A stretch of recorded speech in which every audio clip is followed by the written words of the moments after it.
Você já ouviu falar de um crime tão perfeito que parece roteiro de filme? Hoje vamos falar sobre um roubo que não envolveu armas, violência ou perseguições de carro, mas sim psicologia, rotina e um design de sistema impecável. Um plano tão brilhante que só foi descoberto por um detalhe minúsculo, quase invisível. Esta é a história do roubo mais elegante do mundo. O assalto ao Centro de Diamantes de Antuérpia. E ela vai te ensinar muito sobre como a perfeição pode ser derrubada pela menor das falhas. Em fevereiro de 2003, o cofre do Centro de Diamantes de Antuérpia, na Bélgica, foi esvaziado. Era considerado o cofre mais seguro do mundo, protegido por 10 camadas de segurança, incluindo um sensor de calor infravermelho, um radar Doppler, um campo magnético e uma fechadura com 100 milhões de combinações possíveis. Para a polícia, era um roubo impossível. Mas para Leonardo Notarbartolo e sua equipe, conhecida como a Escola de Turim, era apenas um quebra-cabeça esperando para ser resolvido. Notarbartolo não era um ladrão comum. Ele era um mestre da engenharia social e da observação. Durante 3 anos, ele alugou um escritório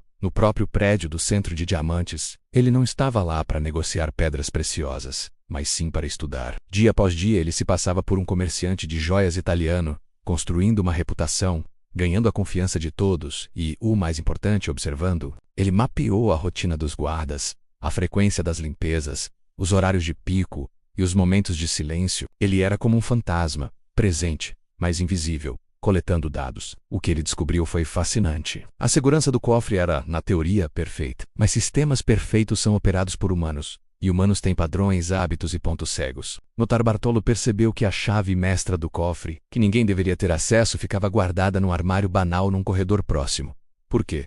Conveniência. Era mais fácil para a equipe de manutenção. Um pequeno atalho na rotina que criava uma enorme vulnerabilidade. Outro detalhe: o alarme do sensor de calor. Notarbartolo e sua equipe descobriram que ele podia ser desativado temporariamente com um simples spray de cabelo para resfriar o sensor, dando-lhes uma janela de tempo para agir. E a fechadura com 100 milhões de combinações. Eles perceberam que os funcionários, por uma questão de praticidade, nunca giravam completamente, deixando a combinação muito próxima da abertura anterior. A equipe usou uma câmera minúscula, disfarçada numa caneta, para gravar os movimentos da fechadura dias antes do roubo. O plano era uma sinfonia. Cada membro da equipe tinha uma função específica. Havia o especialista em alarmes, o arrombador de cofres e o próprio Notarbartolo, o cérebro da operação. Na noite do roubo, eles executaram cada passo com uma precisão cirúrgica. Desativaram os sensores, abriram a porta de 3 toneladas e esvaziaram 109 dos 189 cofres particulares. Levando mais dos 100 milhões de dólares em diamantes, ouro e outras joias, eles saíram sem deixar um único vestígio. Sem impressões digitais, sem imagens de câmera, sem nada. Era o crime perfeito, mas então por que estamos falando sobre eles? Porque a perfeição é um mito. Depois do roubo, a equipe precisava se livrar das evidências,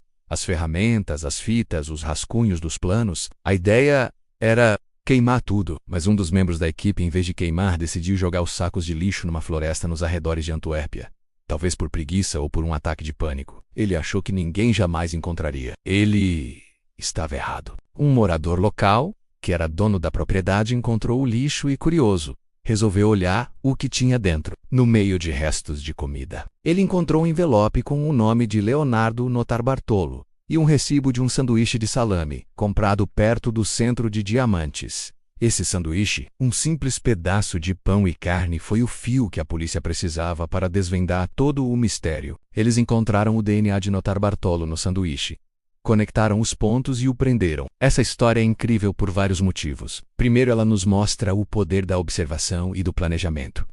Notarbartolo não usou força bruta, usou a inteligência. Ele entendeu o sistema não como ele foi projetado para ser, mas como ele realmente funcionava no dia a dia, com todas as suas falhas humanas. Ele explorou a nossa tendência natural de buscar atalhos e criar rotinas. Pense nisso na sua própria vida ou no seu trabalho. Quantas vezes criamos sistemas que parecem seguros no papel, mas que são contornados por hábitos e conveniências? Uma senha forte que é anotada num post-it, um procedimento de segurança que é ignorado para economizar tempo. A lição aqui é que a segurança de qualquer sistema é tão forte quanto o seu elo mais fraco. E muitas vezes, esse elo somos nós. Mas a segunda lição, e talvez a mais importante, é sobre o colapso da perfeição. A equipe de Notarbartolo planejou o roubo por anos, com uma atenção obsessiva aos detalhes. Eles derrotaram um cofre de 100 milhões de dólares.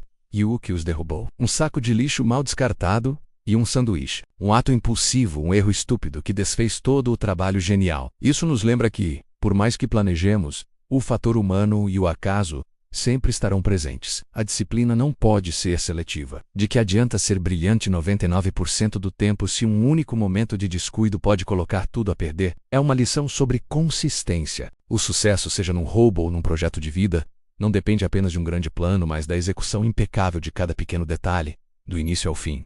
O que você acha? Qual foi o detalhe mais surpreendente dessa história para você? A chave no armário, o spray de cabelo ou o fatídico sanduíche de salame? Deixe seu comentário aqui embaixo, adoraria saber sua opinião. Leonardo Notarbartolo foi condenado a 10 anos de prisão, mas os diamantes e a maior parte da sua equipe nunca foram encontrados. Ele sempre afirmou que foi contratado por um comerciante de diamantes e que o roubo foi parte de uma fraude de seguro. Mas essa é uma outra história. O que fica para nós é o legado de um crime que foi ao mesmo tempo uma obra-prima da engenharia social e um conto de advertência sobre a fragilidade da perfeição. Se você gostou dessa análise sobre psicologia, sistemas e como pequenos detalhes podem mudar tudo, não se esqueça de deixar o seu like e se inscrever no canal para mais histórias como essa. Ative o sininho para não perder os próximos vídeos.